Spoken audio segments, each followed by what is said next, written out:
Our first guest today is an unusual TAC Cup story because he was overlooked back in the day. And for all the kids watching today, it's a classic example of persistence because he's one of the best defenders of the last 2 decades. And he did it via the system beyond TAC Cup. I speak of Dale Morris.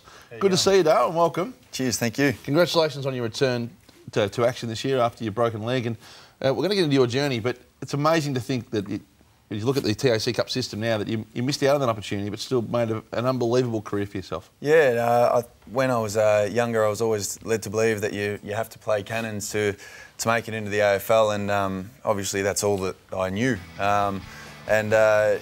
You know, when I tried out a couple of times for the Cannons and didn't quite get there, and you know, had to find other avenues, and lucky for me, it all worked out.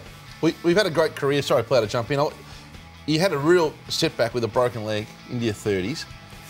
A lot of people question your future, whether you're going to come back in the new direction of the Bulldogs. But not only did you come back just the same player that you were, but you're going to continue into next year, which is fantastic. Yeah, I had those same questions going through my mind during the time on the sidelines, and not knowing whether I'd be able to get back to what I used to do and be able to run the way that I used to, and just everything, all the complications that could be involved with a break that I had. I just didn't know what to expect, and lucky for me, it all worked out, and it was a lot of hard work and setbacks and all the rest of it, but I knew in myself that I could really get back and play footy. Well, certainly looking from that vision, you handled it a lot better than what Gary Lyon did, the broken leg. The young guns around the footy club now, you've got so many good young players coming through. That should be exciting for the new senior group to sort of just, I suppose, mentor those boys along the way. Yeah, definitely. We've got a lot of young guys coming through, and starting in the back line, we've got Talia, Johannesson, these guys coming through, and you know, through the midfield in Smith and McRae, and up forward Stringer and Rovat, and these boys, they're doing some great things. And I think being young players, they're full of talent. It's what they do with that from here on out, or their work rate, and just learning the game plan and the way we want to play will determine how good they're going to become. I think the one thing that's been loud and clear from the football club is that it's very much a teaching environment, and from that point of view, I think you've got the right coach there in Brendan McCartney.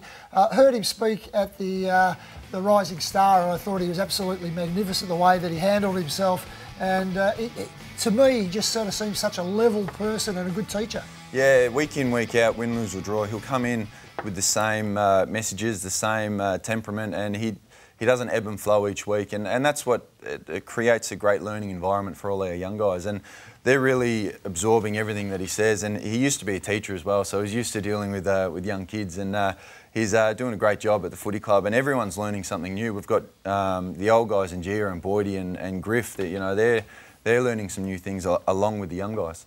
Now, Dale, we'll go back to your journey. I'm fascinated by you're at the TAC Stars, you're 17, you're playing in the seniors there, and I think it was Simon Minton-Connell that actually encouraged you to have a go at the next level. Tell us about that time in your life. Yeah, it was great. It was a great start at TAC's. Simon Minton-Connell came down, and it was my first year ever playing in the backline. I was always a midfield forward in my juniors, and 17 playing in the seniors at TAC's. Minton-Connell came down, and I was able to do a lot of one-on-one work with him, and learnt so much playing against him, and he got my foot in the door, so to speak, with the Bulldogs, and tried out for the rookie spot and didn't quite make it, but the Bulldogs were good enough, and Terry was there, and he said, go and play for Werribee, where we can keep an eye on you, and that was the best thing that could have happened for me. As a 17-year-old shifter, I mean, he was good enough to play, but we just parked him at Werribee, just get a little bit of experience under his belt, and off he went from there. And that was a 4-year journey, though, at Werribee. It was surprising it took so long to actually get onto the list. You persevered magnificently. Yeah, and before that, like I said, I tried out a couple of times for the Cannons and didn't make it both times. I understood there were guys that showed a bit more talent than I had, and they went with them. And to be shown another avenue to your goal really helped my journey. And spent the 4 years at Werribee, and Werribee were fantastic. They provided the perfect stepping stone for me to further my football career.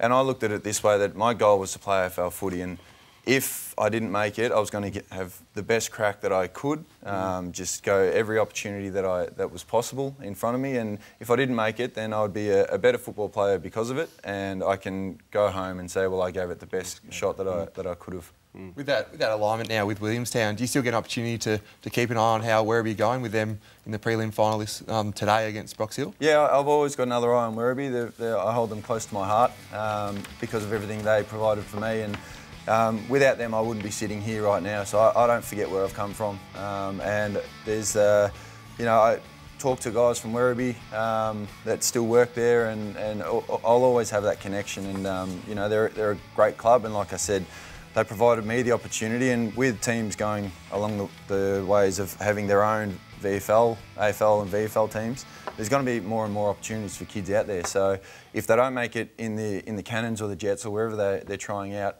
the VFL is a perfect avenue if they want to pursue their goal. Yep, speaking about that, another Werribee player that's now dominating the AFL is Mick Barlow, and a great initiative that Werribee have started with their development squad called the Morris Barlow squad. Can you tell us a little bit about that? Yeah, it's for kids that don't make it into the TAC Cup and miss the squads, and it gives them a taste of a semi-professional environment, and what it would be like to play VFL footy. And they come down, they experience it, and get to see what it's like at a VFL in the VFL system, and it's a great experience for them. They talk about nutrition, training standards, what it takes to actually play VFL footy and potentially AFL footy. So it's a great learning experience for them. I can understand how some blokes miss the system, but when you're the size of James Podsiadly, how do you miss?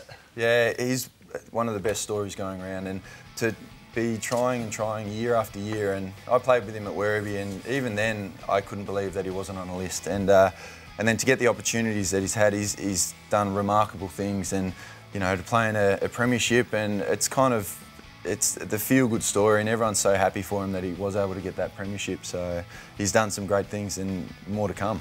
Yes, and Dale, AFL Victoria is doing a great job giving other people opportunity. Today we had a look earlier at a Young Guns game down at Port, giving 40-odd players a chance again to show their wares. All the clubs were there having a look. I had a look at the first quarter, and boys like Sandy Robinson, he's a boy from Port Fairy. He's 25 years of age, but he was super impressive in that half an hour or so I watched. So I suppose you'd have a pretty clear message to boys like that. Yeah, it was great to see. I saw the lists during the week, and it's good to see from all walks of life. You've got local footy, you've got VFL guys, guys from Strathmore in their EDFL footy league, so I saw that name up there, and it's a great opportunity for them to actually showcase their talents, and the advice for them is just to leave everything out there, just give it everything you've got, and if you don't make it, but you've given it everything you've got, then you're a real winner. Well, Dale, we really appreciate you coming in today. It's your time off, but coming in here is great of you, and you never go away empty-handed when you come on to Future Stars. So we've got some prizes for you, the Batocchi hams, salami and bacon, simply the best from Batocchi, around for 4 at the Kingston Links in Roeville, and then the Bulldogs men's skincare pack, the Country Racing Victoria marquee, get a few of the boys together and go along to the country races. A night for 2 at the Mighty Parkview Hotel in St Kilda Road. Voucher to Soho Workshop, Spring Carnival right around the corner, and Tosca Travel Goods. Tosca Travellers, always first class. Thank you very much, boys. Appreciate it. Well done, Dale. We love your story. Good luck next year. Dale Morris.